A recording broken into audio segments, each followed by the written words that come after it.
Hola.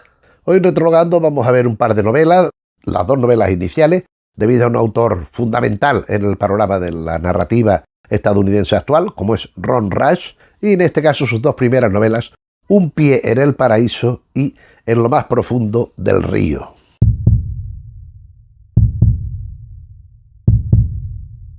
Ron Rash es un autor muy importante en Estados Unidos, es un autor muy seguido, tanto por la élite cultural como por los lectores, digamos, de a pie. Es un autor multipremiado por sus poemas, por sus relatos sobre todo, tiene como 6 o 7 libros de relatos, como por sus novelas que tampoco son demasiadas, para rediré los títulos, pero en España solamente se han traducido las dos novelas primeras, las dos iniciales, que curiosamente no son ni de lejos las más conseguidas ni las más admiradas en Estados Unidos, las más seguidas. Es un autor que se imbuye de la América profunda, que transmite sentimientos de lo que es la América profunda. Esta no me importa repetirlo porque es que es la clave del asunto. Es un autor que se ha vinculado con frecuencia con Faulkner o con Flannery O'Connor, creo que con razón, por lo menos lo que a mí me alcanza, sobre todo con Faulkner, que es un autor que nació en 1953 y ya digo, aparte de poemas y libros de cuentos y cuentos sueltos, ha ganado un montón de premios de cuentos en revistas, en sitios. Estas novelas que en español solamente hay estas dos, Un pie en el paraíso y En lo más profundo del río, que ahora comentaremos brevemente. De 2002, Un pie en el paraíso; de 2004, En lo más profundo del río, en las versiones originales. Y me he apuntado aquí el resto de sus novelas porque tampoco vamos a ir. La tercera,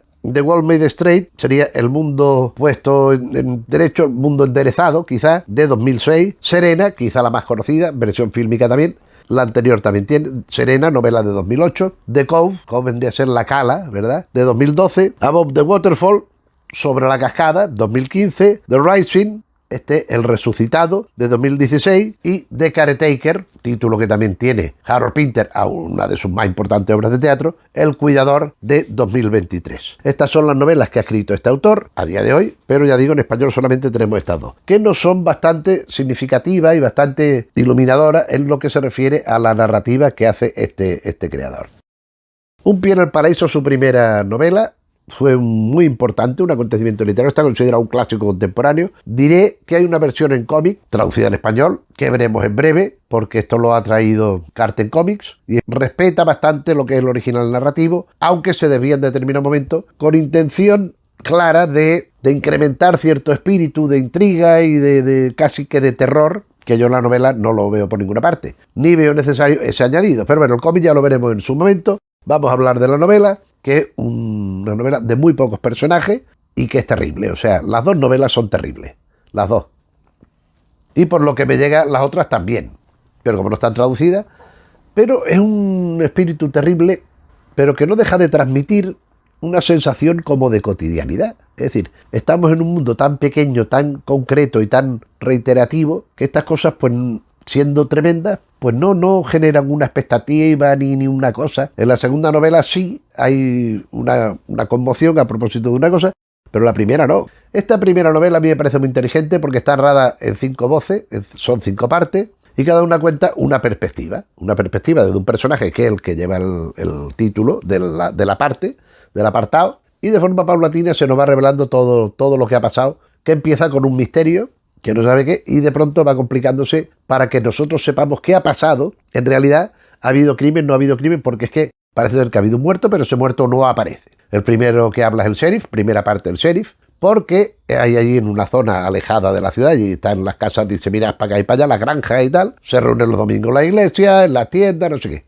Entonces hay 2 granjas que son vecinas, pero allí en un sitio, al lado de un río. En una vive una señora vieja, una señora anciana, con su hijo, que ha estado en la guerra. Los nombres no los voy a decir porque tampoco aportan nada. Ha estado en la guerra y ha venido, pues, siendo como una especie de semihéroe. Y en la granja de al lado hay un matrimonio que se lleva muy bien, que no tienen tratos prácticamente con los vecinos estos, porque este vecino, este militar, es muy bravucón, es proclive a las broncas, a las borracheras, y es un tío muy intenso. Mientras que en la granja de al lado está la señora, que es una mujer muy atractiva, con su marido, que es un hombre muy trabajador y muy buena gente, que va, pues, plantando tabaco, coles, y va teniendo allí sus cosas. En un momento determinado, la señora anciana de la granja primera llama al sheriff porque piensa que a su hijo, al que ha venido de la guerra, el vecino se la ha cargado. El hijo salió en esa dirección, ha habido un disparo y el hijo no ha vuelto. Tiene que haber vuelto para cenar, tampoco que no haya venido para cenar, no. El sheriff va, habla con la mujer de la granja de al lado. No, por aquí no ha venido, yo no lo he visto.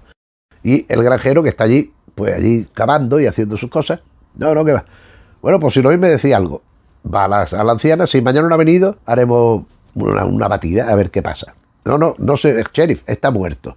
Una madre lo sabe y yo sé por qué está muerto. El sheriff le dice, bueno, pues que puede estar por ahí como otras veces, en otros pueblos, de borrachera, por ahí que no se sabe. No, está muerto. Al día siguiente no ha aparecido. Vuelven a ir allí, pero ahora va el sheriff con más gente. Van a la granja de al lado. Entonces, ¿qué? Nada. No, aquí no. Yo le digo yo a usted que no. Vamos a ver qué hay al otro lado del río. Entonces, al otro lado del río hay un caballo muerto. Caballo que era del granjero de segundo, del matrimonio. Que, según cuenta, estaba cruzando el río llevando una serie de cosas. El caballo patina con una piedra, se rompe la pata. Entonces lo ha conseguido llevar al otro lado del río, lo ha alejado un poco para que el olor no llegue a su granja y lo ha tenido que sacrificar, porque claro, ya no. Efectivamente, allí está el cadáver del caballo con la pata rota. El sheriff no está muy convencido de que haya sido eso, pero efectivamente allá hay el olor del muerto. Pájaros carroñeros para acá y para allá, bueno, empezamos a investigar. En cualquier caso, el que había estado en la guerra no aparece, pero es que tampoco aparece cuerpo, no aparece muerto, ni cadáver, ni nada. Retiren el caballo, a ver si está enterrado debajo del caballo, lo entierro, pongo encima el cadáver del caballo, nada. Bueno, pues, este tío no aparece, este tío se habrá ido por ahí, no se sabe. Testimonio de la mujer de la granja vecina del desaparecido. Esta mujer, pues cuando se conoce a su marido, se enamoran, se casan y quieren tener hijos y no lo consiguen. Se hacen pruebas y ven que el marido es estéril. No hay ni un espermatozoide vivo aquí ni nada. Bueno, podremos adoptar, esto es una losa para ellos, pero ellos se quieren mucho y se entiende muy bien. Entonces ya ve que en la granja de al lado está ese que ha venido, el militar ese que ha venido de lo que estaba haciendo por ahí de la guerra, que está allí, pues allí plantando estacas, clavando, pom. Y entonces ella empieza a exhibirse de forma que el otro de la granja de al lado la vea. Efectivamente, el otro viene y se acuesta con ella. Y va viniendo veces hasta que ella percibe que está embarazada. Ya no vengas más, ya no quiero saber nada de ti. Pero no lo dice, ¿por qué? ¿Qué pasa? Que el otro sospecha lo que ha pasado. El militar sospecha lo que ha pasado. Y va viendo que efectivamente va creciendo la barriguita. Él en la guerra le han dado una medalla, una estrella de oro. Se la trae, toma, esto, no, yo no lo quiero. No, pues te lo quedas. Y el hombre empieza a apasionarse más por esta mujer y decide pues que deje a su marido y se vaya con él por ahí. Pero ella piensa otra cosa, ella no está de acuerdo con eso, aunque tiene dudas. Ella tiene una cierta fluctuación. Entonces tenemos el testimonio del marido. Y el marido ya nos cuenta exactamente lo que ha pasado. ¿Se la ha cargado? ¿No se la ha cargado? Yo creo que el lector desde el principio ya se hace una idea bastante cabal de lo que ha pasado hasta cierto punto. Entonces, el marido, ¿qué sabe de aquella relación de su mujer con el vecino este? Cuando el vecino, si es que viene a la granja, que como decía la madre del desaparecido, fue a la granja y entró allí a hablar con el granjero. ¿Qué le dijo? ¿Qué planteó? ¿Qué sucedió? Todo esto, el marido, porque por el sheriff, la esposa del marido, nos cuenta lo que pasa. Pero después hay una segunda parte que es el hijo. El hijo, ya de mayor, el trato que tiene con la anciana esa, la madre del militar aquel no ha conocido, evidentemente, y lo que va pensando respecto a su madre y de su padre, y lo que va haciendo en consecuencia.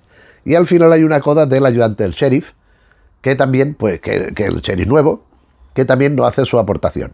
Hay otro personaje que es muy interesante, que yo creí que le iba a sacar más jugo, porque es que lo que a mí me pasa con estas novelas es que estos personajes me parecen muy interesantes, pero se me quedan cortos. Yo querría que el autor profundizara más y se explayara más en cosas que le suceden a estos personajes, porque son muy buenos. Hay una anciana en la ciudad esa, en el pueblo ese, que viven en el extrarradio, pero en el lado opuesto al que está la granja esta de los protagonistas. Y esta mujer tiene fama de hechicera. Ella es partera, es comadrona, y bueno, dice que no la va a ver nadie, que vive allí sola, que hace sus ungüentos, sus cosas, pero cuando a alguien le conviene, bien que va a buscarla. ¿Cómo hace la esposa de la granja esta que no puede tener hijos? Entonces se va a verla y ella le prepara unas cosas. Dale esto a tu marido, verás cómo te deja preñar cuando haya luna llena o se den ciertos momentos. Nada, no funciona. ¿Cómo va a ser? Y es la que él le dice, búscate otro que te lo haga y te lo hará. Y le presta estos servicios, la mujer le dice, ¿cómo te lo puedo pagar? Y dice, no, solamente de una manera, cuando vayan a hacer la criatura, que yo sea la comadrona. Vale. Llega el momento, no le hacen caso, no cumple el trato. ¿Eso tiene consecuencias? Pues según se quiera ver. ¿Hay una cierta justicia poética? No, una cierta no. Hay una completa justicia poética en la obra, hay un ambiente oscuro en toda la novela, hay algo que podemos decir como primitivo, como antiguo, que esta forma de vida de esta gente que ellos están allí con su granja, con sus cosas, que conocen a los del pueblo, que se relacionan, se llevan bien, se llevan mal, pero se relacionan de una forma bastante superficial, cada uno va a lo suyo y sobre todo no tienen demasiado contacto con lo que es el mundo exterior ajeno a ese círculo que es el pueblo, lo que sea, ¿no? Y a mí esto me parece muy interesante, porque lógicamente desde el localismo es la forma más fácil, más eficaz y mejor de alcanzar la universalidad. Porque estos casos, aunque no sean literalmente los mismos, tienen su paralelismo, su parangón en cualquier otra situación. La segunda novela, Lo más profundo del río, es un caso que, partiendo de un elemento que también puede ser intriga, va derivando a otras cosas. Aquí resulta que hay un matrimonio con una hija que van por allí, en un pueblo, en un sitio, que hay un río. Hay un río muy caudaloso, un río protegido, un río considerado que hay que preservarlo así, que tiene es que le llaman acuático, no sé exactamente lo que es. Debe ser como unos remolinos, después los rápidos, o sea, un río muy para tenerlo en cuenta. Y resulta que este matrimonio con la hija van allí, a merendar allí a la orilla del río, la niña se mete en el agua y va para el acuático, se va para abajo. La madre la intenta salvar, pero no lo consigue, la sacan del agua, el padre no, porque no sabe nadar, y entonces lo que piden es a la autoridad del pueblo que la saquen de allí. Hay dos hermanos en el pueblo que son pues como mellizos, una cosa así, que se dedican a bucear, son como buzos. Y entonces cualquier cosa que caiga al río la van a buscar, lo que sea. Y hay las autoridades, por un lado. Por otro, hay una especie de ecologista, de líder ecologista, que vive del río, o sea, él hace por allí tours, hace que vayan en barca por determinados sitios, entonces se conoce todos los recovecos del río, todos los rinconcitos que hay, dónde están las zonas peligrosas, dónde está tal. Y él, el defensor a ultranza de la ley y de la normativa que hay respecto al río, que como he dicho, está protegido. Cuando este hombre y esta mujer, la niña, se quedan en el agua, piden a las autoridades que la saquen de allí. Entonces las autoridades llaman a una empresa que se dedica a hacer unos diques artificiales, lógicamente, cortan el agua un momento con un dique portátil, sacan a la niña y vuelven con el agua. Y no puede ser. El ecologista no puede ser. ¿Por qué? Porque solo tendrán que fijarse. Entonces ya deteriorarían las rocas que hay ahí, entonces ya el río puede cambiar el curso, puede dar problemas. Entonces hay la disyuntiva entre uno y otro. ¿Cómo lo sabemos todo esto? Porque al lugar de los hechos mandan a un periodista de cierto renombre y a una fotógrafa que es la protagonista de la novela. Fotógrafa de éxito que es de ese mismo pueblo. Ella pues nació allí, vivió allí su infancia, su adolescencia, su juventud, ya se fue de ahí. Ella mantuvo una relación con el ecologista ese, una relación intensa, pero este era un tío que no se quería comprometer con nadie, que tenía una novia allí y otra allá, y la tía dijo, pues ahí te quedas. Ella tiene allí parte de su familia con la que parece no mantener ninguna relación, y hay con unos que los conoce, que se va bien, y otros con los que no se va tan bien. Pero ella no va con intención ni de ponerse del lado de los padres de estos, ni del otro, ni del ecologista, sino que ella va a hacer su trabajo para el periódico. Pero en un momento determinado toma una fotografía del padre de la niña, allí en la roca aquella donde en el agua está su hija, y eso conmueve a la opinión pública. Y eso hace que se decante en función de una de las dos alternativas. Una, tapar el agua del río, controlar un tiempo para poder sacar al cadáver de allí, porque ya está muerta, han pasado varios días, la niña está allí en el agua, o dejarlo estar y que siga el agua y siga su curso. Y entonces aquí están las fricciones entre los partidarios de una opción y los partidarios de otra, cómo van condicionándose y lo que va sucediendo. Porque los que estamos hablando que deciden son las personas que están allí en la zona esa, en el pueblo ese, pero lo que no se ha considerado es, no de forma ni consciente ni voluntaria, pero qué intervención puede tener el propio río. Esto es la clave del asunto que provocará todo lo que pasa después. Aquí hay problemas, hay más fiambre, hay más cadáveres, van pasando una serie de cosas y vamos viendo tanto lo que va sucediendo respecto a la niña, lo del río y tal, como lo que va ocurriendo entre los personajes. Porque, por ejemplo, la fotógrafa, sabiendo que no le interesa, va a tener un romance con el periodista con el que va. Pero sabe que es posible que se produzca la situación y ella pues la posibilita y no se resiste demasiado.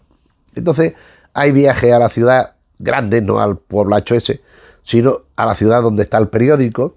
Ya digo, esa foto alcanza una popularidad tremenda, y viajes al pueblo. Y en el pueblo lo que va sucediendo. Lo importante es lo que pasa en el pueblo y los personajes del pueblo cómo van reaccionando ante una cosa y otra, cómo van manifestándose ante la...